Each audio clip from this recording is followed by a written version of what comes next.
कहता है जो मार रहा था कल, वो कहता है कि हमारे मजहब के ऊपर कटाक्ष किया, हमारे मजहब को गाली दी, इसीलिए हम मार रहे। तो मैं भारत सरकार नपुंसक मत बन बैठो, जो कह रहा हूं उसे ध्यान से सुनो। सन्यासी हूं, धर्म है मेरा, आपको वो बात बताना जो आप जानने के बावजूद नहीं सुनना चाहते, ये आपको पता ही नहीं।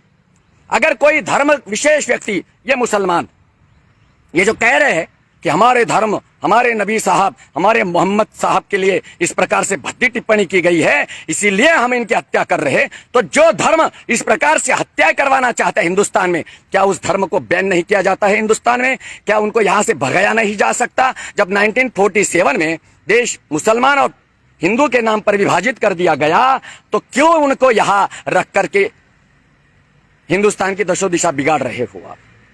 सबसे मूल कारण हमारा घटिया संविधान। इस संविधान के कारण ये हत्यारे बड़े मजे लेते हैं। कल जिन्होंने हत्या की, पुलिस उनको क्यों लेकर के गई? हिंदुओं को बड़ी खुशी हो गई, अरे अरेस्ट हो गए। अबे पागल हो तुम, पागल हो, अरे पागल हो, इसीलिए तुम्हारे भाइयों की हत्या होती है। बड़े खुश होकर कह रहे हिंदू, अरे दोनों को अरेस्ट कर लिया। पागलों की औलादे, समझना को राजी नहीं। अपनी बुद्धि का इस्तेमाल करो। घास भरा पड़ा है तुम्हारी बुद्धि में, इसलिए मारे जा रहे तुम्हारे लोग। मेरी बातें बुरी लग रही होगी तो निकल लो। दोस्ती की कोई जरूरत नहीं तुम्हारी, मेरे फ्रेंड लिस्ट में निकल लो यहाँ से। मैं कोई बुला नहीं रहा हूं कि मेरे लाइव देखने के लिए आ जाओ। मैं तो अपने शब्द बोल रहा हूं। जो देश से प्रेम करेगा वो मेरी बात सुनेगा। उन दोनों को पुलिस ने अरेस्ट कर लिया। क्यों अरेस्ट किया भाई? कारण जानते हो? अगर वो पब्लिक के हत्थे चढ़ जाते तो आज वो जिंदा नहीं होते, कब्र में गड़े हुए नजर आते। इसलिए पुलिस ने उसकी सुरक्षा के लिए उसको जेल में डाल दिया, अटक कर दिया, क्योंकि जेल की दीवारें सबसे बड़ी सुरक्षित दीवारें होती है। ये है सोहन भाई, हमारे प्यारे शिष्य, जिन्होंने चिंता दर्शाई कि गुरुजी आपकी सुरक्षा का ध्यान रखिए। सोहन भाई, हजारों साथी मुझे प्रेम करते हैं, उनकी सद्भावनाएं मेरे साथ है। महाकाल का आशीर्वाद, महावीर का आशीर्वाद है मेरे साथ। और मैं शमशान का साधक हूं। मरना निश्चित है एक दिन, लेकिन मरते मरते भी इन बागड़ बिल्लों को लेकर के मरूंगा मैं। कुछ तो करके जाऊंगा। और ये सिर्फ स्वप्न देखते हैं सूर्य सागर। कल के दिन मुझे 5-6 कॉल आए और हंस रहे थे कॉल पर ये मुसद्दे। एक श्रीलंका से कॉल था जिसको मैंने अपने ग्रुप में ऐड किया। एक पाकिस्तान से कॉल था 92+। मजा ले रहे थे वे लोग, लेकिन उनकी माँ बहन बहुत अच्छे से ठोकता हूं मुझे, उसका बहुत अच्छे से, उसमें हमने भी PhD की है।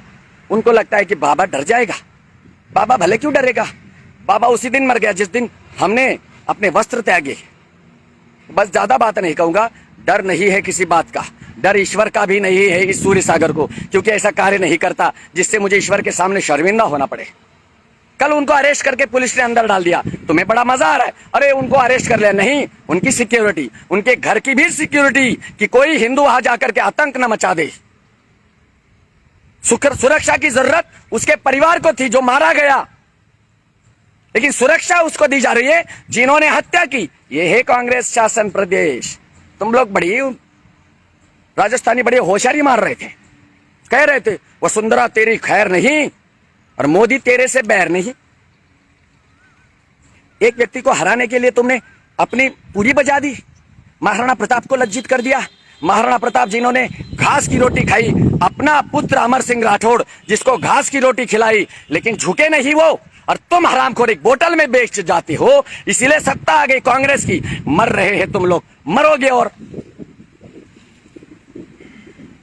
ये आ गया सोनू कुमार। ये क्या करते हैं ना, ये फेक आईडी बनाते हैं, आते हैं और देखो जैसे लाइव खत्म हो जाता है इनकी कमेंट कहाँ मालूम कौन से जन्नत की सवार कर लेती है। पता ही नहीं, दिखता भी नहीं है इनके कमेंट। क्या मालूम कौन सा सिस्टम पालते हैं ये लोग। तुम्हें क्या लगा रहे सोनू टोनू ढोनू कि बाबा डर जाएगा? बाबा से बहुत डर लगता है तुम्हें। कल एक बागड़ बिल्ला श्रीलंका से, फर्जी नंबर तो हिंदुस्तान में बहुत सारे मिलते हैं, श्रीलंका, अमेरिका, फलाना। हमको क्या पता नहीं है क्या? तुम जैसे चूतिया समझते हो क्या हमें? चूतियों की तो तुम औलादे हो, हम तो विद्वानों की और ताकतवरों की और सम्राटों की औलादे हैं। हम सब समझ जाते हैं। कल फोन करता है मुझे, कहता है वीडियो कॉल पर, लेकिन अपना थोबड़ा दिखाता नहीं। मैं तो बेबाक अपना थोबड़ा दिखा रहा हूं, देख ले मेरा शक्ल। कहता है तू राक्षस जैसा दिखता है। फिर कहता तेरी 4-5 तस्वीरें भेज। मैंने कहा तेरे बाप का दामाद बनाना है या तेरे बहन का पति अर्थात तेरा जीजा? ऐसे लोग हैं, इनको भला क्या डरना है? अरे मरते मरते भी इन्हें मारो। कुत्ते जैसे 100 साल जीने से बेहतर 4 दिन शेरों के जैसा जीवन जियो ना। 2 दिन तुम इस कन्हैया को याद रखोगे जैसे कमलेश तिवारी को तुमने 4 दिन याद रखा। और फिर लूडो खेलने लग जाएंगे। बहुत सारे ऐसे पागल है हमारे जो लूडो खेलते, मेरे को भी इनवाइट करते लूडो खेलने के लिए। ऐसा लप्पड़ मारने का मन करता है। अरे मैं सन्यासी हूं, तुम जैसे फालतू काम नहीं करता मैं। तो बस इतना ही कहूं, वहां पर इंटरनेट बंद कर दिया। इनकी औकात उतनी, इंटरनेट बंद कर देंगे। इसीलिए बंद कर देंगे क्योंकि डर जाते हैं। जैसे फेसबुक पर हमारी रीच घटा दी जाती है, हमारी आईडी ब्लॉक कर दी जाती है, क्योंकि डरते हैं कहीं आवाज दूर तक न पहुंचे। और ये हकला तोतला डर गया, इंटरनेट बंद करवा दिया। एक पैर मरघट में पड़ा हुआ है इसका, लेकिन देशभक्ति का कोई जज्बा नहीं।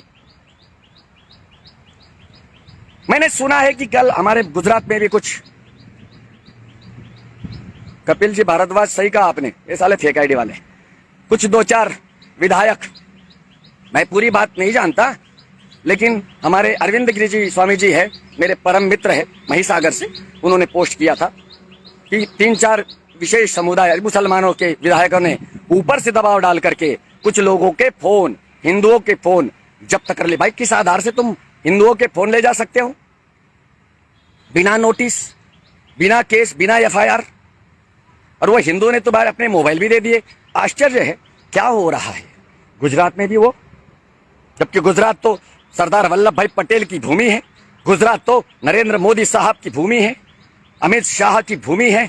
और इस भूमि में अगर इस प्रकार से होने लगेगा तो स्वाभाविक है फिर इस देश में, इस गुजरात में भी चंद्रशेखर आजाद जरूर पैदा हो जाएंगे। तुम्हारे राजस्थान में एक वीर पैदा हुआ था जिसने जिंदा जला डाला था एक बांग्लादेशी को। नाम उसका क्या था, देखो लिखो यहां, मेरे दिमाग से नाम लिखा। हम लोग ऐसे ही गद्दार है, हम लोग ऐसे ही बेवकूफ है, हमारे क्रांतिकारियों को भूल जाते हैं हम। उसने जिंदा जला दिया, आज तक जेल में है वो, उसकी कोई फिरक नहीं लेना चाहता। तुम्हारे लिए मैं भी आवाज उठा रहा हूं। कल अगर मैं भी मारा जाऊंगा, 2 दिन तुम रोएंगे, मारा जाऊंगा नहीं, सपने में मुझे मरता हुआ बहुत सारे लोग देखते हैं, लेकिन मैं भी मरूंगा, या तो मेरे शब्द देखेंगे, मेरे वीडियो देखेंगे।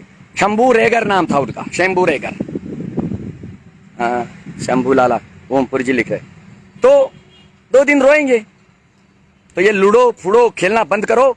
और ये मैं कई बार कह चुका हूं, ये मेरे आईडी में बहुत सारे लोग वीडियो डालते हैं, स्टोरी डालो, अच्छे वीडियो डालो, लेकिन वो एक तमाशा बना करके रखा है, कम से कम उसको हटाओ। जय हिंद साथियों, वंदे मातरम।